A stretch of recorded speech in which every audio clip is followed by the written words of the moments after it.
Yeah, and I'm getting leads from a lot of different sources, right? Some of those are not leads that are working with a coach, right? That they have that Right. resource behind them to help them kind of guide through this process. And for me, I love working with candidates that I get from TES coaches because they have that person kind of whispering in their ear and guiding them along, saying, not even telling them, but asking them questions about what they're looking for and what they're trying to build too.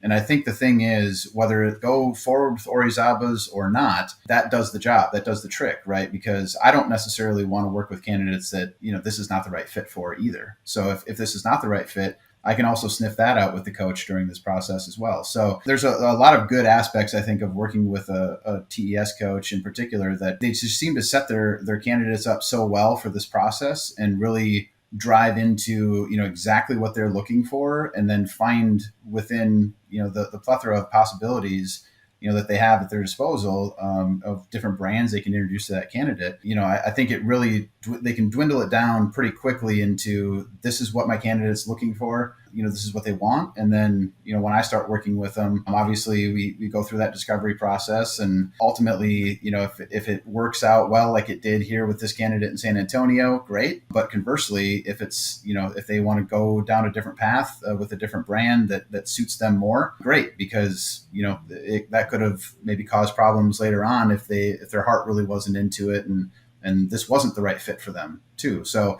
I think both sides of that equation are very helpful, and one of the many reasons why I love working with TES.